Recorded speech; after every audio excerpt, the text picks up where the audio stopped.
بەشی یەکەمی هەڵسەنگاندنی هاوبەشی کمیتەی ناوەندی حیزبی کۆمۆنیستی ئێران و هەیئەتی ئیجرایی ڕێکخراوی کرێکارانی شۆڕشگێڕی ئێران ڕاهی کاریگەر لە ژێرناوی ڕووداوەکانی سووریا، ناکامیەکانی کۆماری ئیسلامی و ئاسۆی شۆڕش. یەکەم، دیمەنی ڕووداوە سیاسی و مەیدانیەکانی سووریا بەهۆی دەستێوەردانی وڵاتانی ناوچەکە لەوانە ئێران، تورکیا، قەتەر، سعودیا، ئیسرائیل و هەروەها وڵاتەکانی ئەمریکا و هاوپەیمانەکانی ڕووسیا و ئەکتەرە ناوخۆییەکانی وەک بەشار ئەسەد، گروپە ئیسلامیە جیهادیەکان، هێزەکانی سووریای دموکراتیک و ئەرتەشی میلی سووریا سەرنجام لە 8 دەسامبردا کۆتایی بە 53 ساڵ دەسەڵاتی ستەمکاری بنەماڵەی ئەسەد بەسەر سووریەدا هێنا. بەرەی گروپە ئیسلامیەکانی تەحریری شام لە ماوەی کەمتر لە هەفتەیەکدا ڕێگەی 13 ساڵەی شەڕی ناوخۆییان بڕی و تا ناوەندی دیکتاتۆریەتی بەشار ئەسەد لە دەمێشق پێشڕەویان کرد و دەسەڵاتیان بەدەستەوە گرت. کاروانی ئۆتۆمۆبیلە تۆزاویەکانی چەکدارانی ئیسلامی بەرەی تەحریری شام بە سیمایەکی پیاوانە و کەلاشینکۆف بەدەست و ڕیشدرێژ و بە دروشمی ئەڵڵاه ئەکبەر کە بەبێ خۆڕاگری یەک لە دوای یەک دەستیان بەسەر شارەکانی سووریەدا گرت، نە هیچ وێکچوونێکی لەگەڵ شۆڕش بەمانە ئاساییەکەی هەبوو و نە هەڵگری داواکاری و دروشمێکی ئەوتۆ بوو کە مژدەی داهاتوویەکی باشتر و ڕزگاربوون لە دەستی دیکتاتۆری خوێنمژی بەشار ئەسەد ببەخشێت. لە کاتێکدا کە بەشێکی زۆری خەڵکی سووریا کۆتایی هاتنی دەسەڵاتی بەشار ئەسەدیان لەسەر شەقامەکان جەژن گرت، بەشێکی دیکەیان کە لە دەست زیاتر لە 10 ساڵ شەڕ و ئاوارەیی و سەرکوتی ڕژیمی ئەسەد بێزار بوون، بە گومان و نیگەرانیەوە سەیری داهاتویان دەکرد. سەرەڕای ڕووخانی ڕژیمی ئەسەد و بە دەسەڵات گەیشتنی گروپی ئیسلامی تەحریری شام، شەڕ و تێکەڵچوونەکان هەروە بەردەوامە.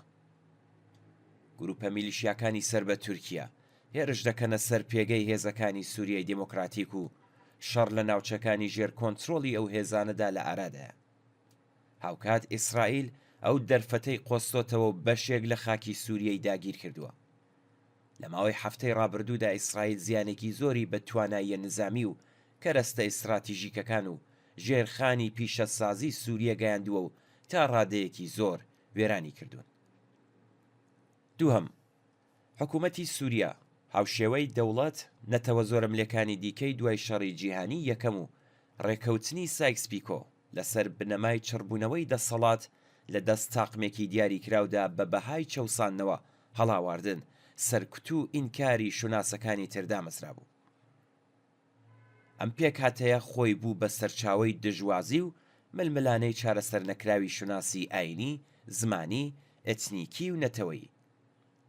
عەرەبەکان، کوردەکان، تورکمانەکان، ئاشووریەکان، ئەرمەنیەکان، چیچانیەکان و هەروەها گروپە ئاینیەکان لەوانە مسڵمانانی سوننە و شیعە، مەسیحی، درۆزی و ئیزەدیەکان لە زومرەی ئەو شوناسانەی نیشتەجێی سووریە بوون کە هەر یەکەیان بە جۆرێک لە جۆرەکان لە ژێر دەسەڵاتی حیزبی بەعسی سووریەدا لەگەڵ هەڵاواردن و بێمافی بەرەڕوو بوون.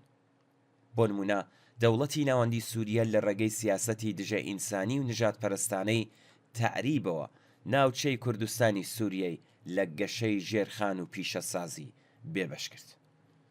ئەم ناوچەیە کە بەهرەمەند بوو لە سەرچاوەکانی وەک پاڵاوگەکانی نەوت و کشت و کاڵی پڕپیتی کەنارەکانی فورات و ژێرخانی گەشە سندوو بە ئەنقەز لە هەژاری و دواکەوتوییدا ڕاگیرە. تا بەر لە ناڕزایەتەکانی ساڵی 2011 زۆریەک لە کوردەکانی سووریا تەنانەت لە مافە سەرەتاییەکانی وەک وەرگرتنی ناسنامە، ڕەگەزنامەی سووریا، خاوەندارێتی زەوی، خوێندنی بێبەرامبەر، خزمەتگوزاری تەندروستی گشتی، دامەزراندن لە کەرتە دەوڵەتیەکان، تۆماری هاوسەرگیری و لەدایکبوون و وەرگرتنی پاسپۆرت بێبەش بوون. جگە لە هەڵاواردنی سیستماتیک، ئابووری سووریەش دوای 13 ساڵ شەڕی ناوخۆ زیانێکی زۆری بەرکەوتووە. ئەم شەڕە ناوخۆیە بووە هۆی لە ناوچوونی ژێرخان و ئامرازەکانی بەرهەمهێنان و کەرتی پیشەسازی و کشت و کاڵ. زیاتر لە 500,000 کەس گیانیان لەدەستاوە و زیاتر لە 12 ملیۆن کەسیش ئاوارە بوون. هەر ئێستا زیاتر لە 90% دانیشتوانی سووریا پێویستیان بە هاوکاری مرۆیی هەیە. ئەم هەلومەرجە ناوخۆییە و بەردەوامی یەکێک لە دەسەڵاتە هەرەستەمکارەکانی سەردەم بووە هۆی ئەوەی کە نە لە ئەرتەش و نە لە لایەنەکانی سەر بە حکوومەت و نە لە خودی بەشار ئەسەدیشدا هیچ ئیرادەیەک بۆ خۆڕاگری بوونی نەبێت.